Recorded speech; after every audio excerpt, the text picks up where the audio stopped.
মানিকগঞ্জের ঘিওর উপজেলার বানিয়াজুর ইউনিয়নের জাবরা গ্রাম। এখানকার অন্তত ২ শতাধিক পরিবারে আয়ের প্রধান উৎস বানা তৈরির কাজ।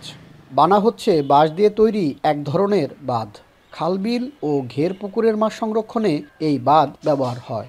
এছাড়াও পেঁয়াজ, রসুন, আদাসহ বিভিন্ন ফসল সংরক্ষণেও ব্যবহার হয় এটি। মাটিতে বিছিয়ে এর ওপর পেঁয়াজ রাখলে দীর্ঘদিন ভালো থাকে। এই কারণে স্থানীয়ভাবেও এর চাহিদা বেশ। সরবরাহ হয় দেশের বিভিন্ন প্রান্তে। চাহিদার সঙ্গে বাড়ছে বানা তৈরি এবং সরবরাহ। প্রত্যেক দিন এভারেজে 50 থেকে 60 পিস করে বানা তৈরি হয়, যার আনুমানিক বাজার মূল্য 60 থেকে 70 হাজার টাকা, মাসে 24 থেকে 25 লাখ টাকা বেচাকিনি হয়। পুরুষের পাশাপাশি পরিবারের নারী সদস্যরাও বানা তৈরির কাজ করেন, উপার্জন করেন বাড়তি কিছু অর্থ। অবসর সময়ে কাজ করেন শিক্ষার্থীরাও। আকার ভেদে প্রতিটি বানা বিক্রি হয় 500 থেকে 1800 টাকায়। এই কাজ করি প্রায় 15 বছর ধরে। ওই সংসার বাচ্চা কাচ্চা সামলে অবসর সময় কাজটা করি। পড়াশোনার পাশাপাশি বানার কাজ করি।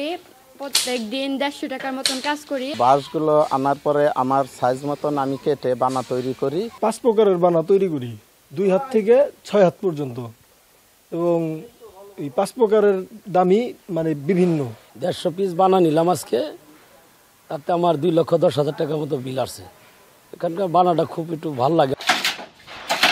গ্রামীণ এই কুটির শিল্পের সার্বিক সহায়তার কথা জানান স্থানীয় প্রশাসনের কর্মকর্তা।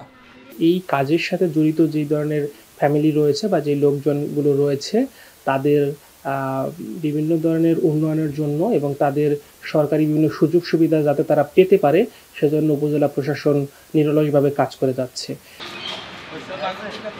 প্রায় 3 যুগ আগে মানিকগঞ্জের ঘিওর উপজেলার জাবরা গ্রামের মাদারী রাজবংশী নামের এক ব্যক্তির হাত ধরে শুরু হয় বানা তৈরি।